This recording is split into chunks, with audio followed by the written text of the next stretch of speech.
What's up, guys? John Flynn here. So you just bought a new fish finder and you need to learn how to use it. Stay tuned.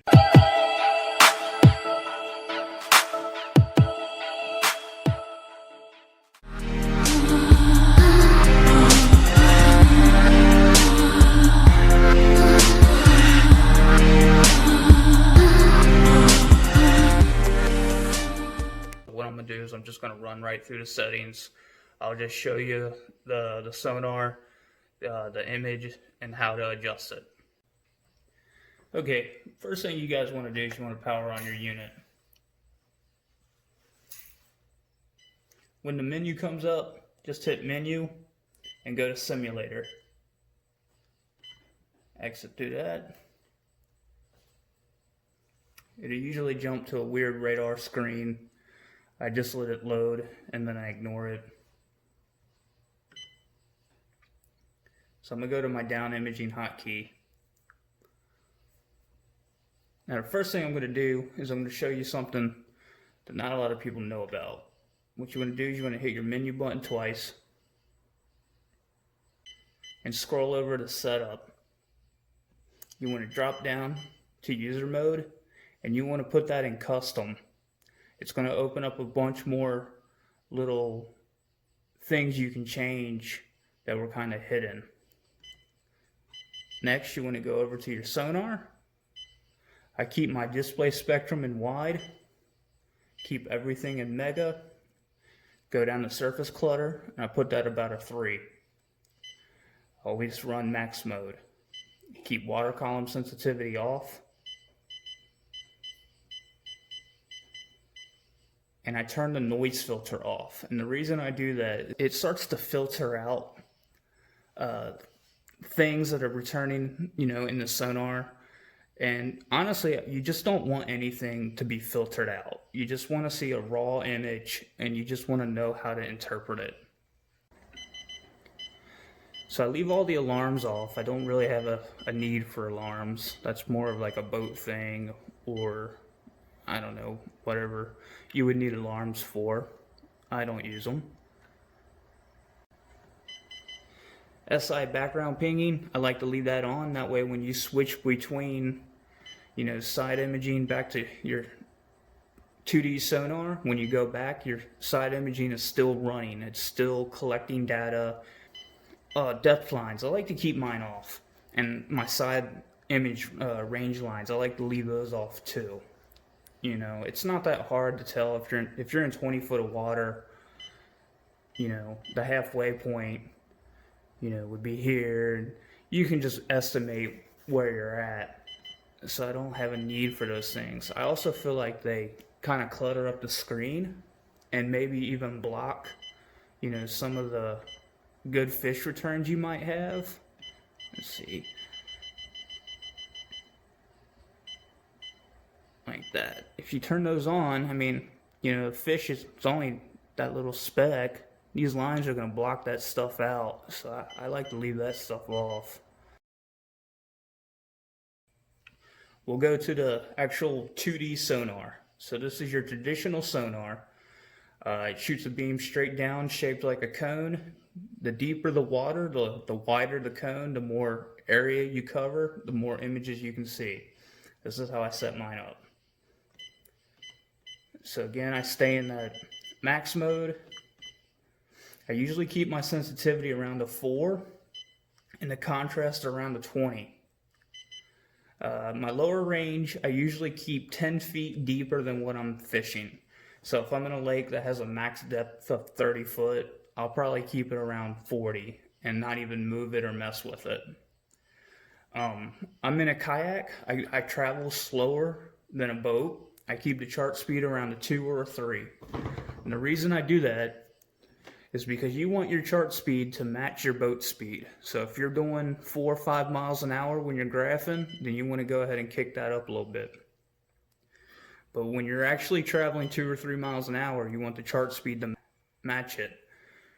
And that's so it doesn't smear or it doesn't compress, or it won't smear your image. It gives you the proper amount of pixels and the proper amount of time. It's kind of hard to explain. It just basically doesn't smear the image.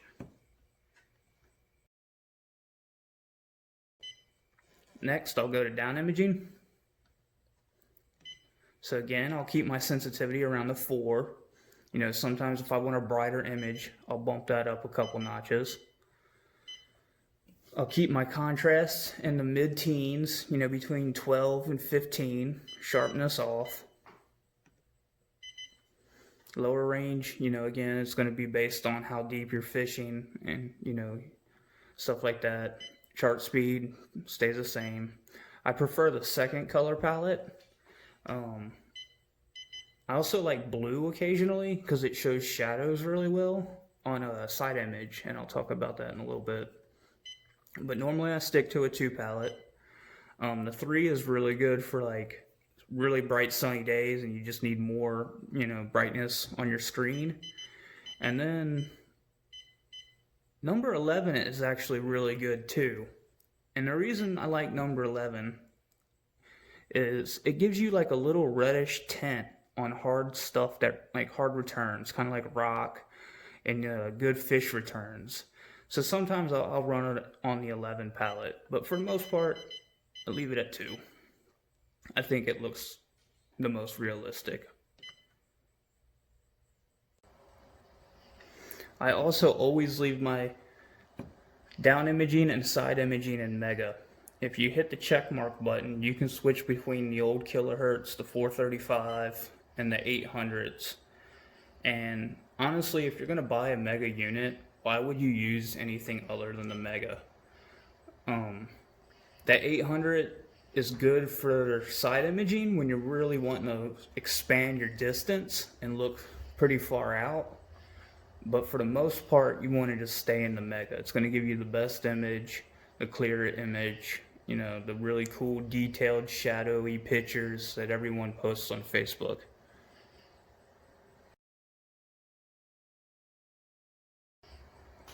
Alright, now for side image.